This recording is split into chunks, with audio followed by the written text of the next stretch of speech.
is there a sense that there's a gap between business and IT?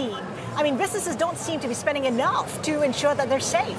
Yeah, I think there's always been a significant communication chasm between security organizations that are talking about threats and vulnerabilities and malware, and the leadership of businesses that are talking about what's the risk, what's my exposure, how am I going to manage and measure that risk? And how to value this risk. And how to value the risk. So that there's always been kind of a communication bridge. So you've seen a trend line from cybersecurity really towards cyber risk management, where it enters the whole pantheon of risk that businesses look at, from a competitive risk and geopolitical risk and credit risk, put cyber risk up there at the top. As they begin to shift that focus, they really begin to focus on what are the consequences of not being protected. And if those consequences are significant, that really gives you the ROI equation. Now I'm going to invest $10 million to avoid $1 billion problem, and it's much easier to defend that investment security. Just to have it out there, the risks are higher now, right? The FBI came out to say that cyber attacks are now being blended in with your normal everyday networks. It's hard to detect a cyber attack even when you are attacked. No doubt about it. Hey, the bad guys are getting good. Yeah, there's no doubt about it. And they're focusing on where they can have the highest impact. You used to see a lot of, large scale attacks. They take a little bit of money from a lot of people. Now you see attacks saying, how do I go get a lot of money from one person? And when they do that, you have to employ the same tactics that nations do when they conduct cyber espionage activity. How do you hide in an environment for a long period of time and say, what are the 10 steps that I need to go through to wire $100 million out of this account? Look at the Bank of Bangladesh. How do I go do reconnaissance and stay and live and thrive in your environment? And say, okay, here are the 10 steps, here are the 10 approvals. How do I spoof all those emails and try to make large scale amounts from single heists? Biggest shift we've seen. Are risks higher in Asia compared to the US and Europe? In many ways, yes, in many ways, no. Let me tell you what I mean. So when you have disclosure requirements of a breach, you risk your brand because you have to go public with the fact that you've been compromised.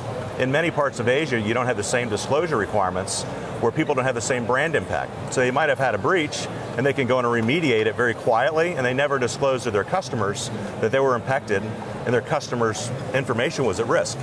When you change the disclosure rules, then their brand value really comes into play, which frankly is one of the top risks that companies worry about, is impairing their brand.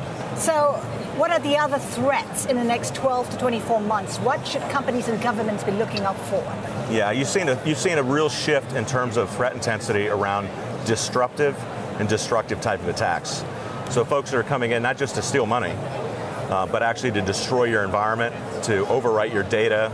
You've seen an awful lot of movement in that plague, whether it's terrorist groups or nation-related groups. And then the consequences are severe because it affects your operational core on how you do business. So there's clearly an issue there. From the financial crime perspective, rather than losing a little bit of money, people should be worried about losing a lot of money from significant targeted crime against any institution. People think it's banks, but any large company has real flow of funds across their business every day. So how do I get in the middle of that and parse off my fair share as a bad guy? So clear consequences there. Companies are one thing, governments are getting hacked as well. That's right. What aren't they doing right?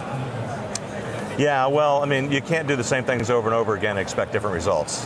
Right, so governments have applied a very structured, programmatic way to how they're going to manage risk for the government. Are they investing enough money? In governments? Yes. Boy, it's all over the lot.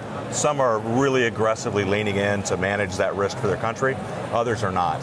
And then you really have to ask, where's the government's responsibility end? Is it the full critical infrastructure? Is it the full country? So many governments just focus on government infrastructure, but they're relying on their electric grid, their communications, their transportation, their healthcare just to survive as a community. So when you think of the government problem, are they investing enough? You really have to define with what is their role. So some governments have really well defined that, and they do a good job of investing not to protect just themselves, but their critical infrastructure. Others are just focused on themselves, and they really are imperiled because their critical infrastructure providers aren't doing their job to really reduce the risk to the country. Do you expect cyber attacks to change? Because we're here at a Fintech conference where we talk about how technology is advancing every single day. Yeah. How will the face of cyber attacks change? Well, there's one thing about cyber, change is constant, and you never go backwards. So whenever you see an acceleration in terms of the sophistication, it's only going to continue to get more sophisticated. So we've seen an acceleration of innovation from the cyber adversaries, which is part of this chicken and egg battle of we improve our defenses, they improve their offenses. unless you've got a posture that says we need to innovate as fast as the adversaries, you're always going to fall farther and farther behind. Do you see that happening? Absolutely. On very limited number of companies that apply an intelligence-led security approach. Because so many people benchmark themselves against compliance or regulation and say we're successful if we comply with all the regulations, versus saying how do we benchmark ourselves against the adversaries that present the biggest risk to our business. So when you do that and you focus on the adversary, not how your peer group's doing or how your regulators think you're doing, but how you're doing relative to their innovation, then you can really maintain pace. That's the only true way to future-proof your security strategy.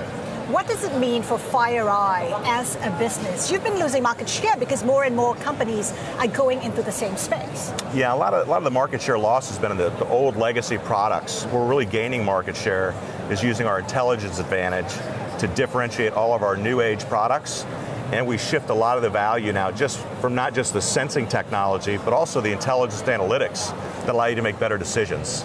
Because at the end of the day, in this world of scarce resources, you can only attack a very limited number of threats in your environment. So how do you pick the ones that present the biggest risk to your environment? You may have 1,000 alerts a day, you have time to deal with one. You know, your validity as a risk officer is if you can pick the right one consistently. To do that, you need to be able to reconcile the alert to the actual threat and say, oh, this is this group, here's what they're trying to do, that's a big risk. I'm going to focus on that. You talked about how important it is to innovate, yet some of your critics say that innovations have come too late at FireEye. Your response would be? The entire company's changed in the last 18 months. We have a new chairman, new CEO, new president, new CIO, new CSO, new CMO, really kind of across the board. New team, huh? There's really such a new team in place with a focus on the adversary and how do we particularly and vigilantly protect our customers against the adversary. So we have shifted and become the intelligence-led security company in using that innovation edge and the knowledge advantage over the adversary to drive differentiation in everything we do. So when a customer is being asked to make a long-term investment in security technology, you have to ask your question, is this technology going to be relevant in 6 months or a year as the threat environment changes? With FireEye, you can be assured that it will be, because we're using all of our intelligence advantage to change everything we do every day, updating all of our products and services to keep our customers ahead of the attackers.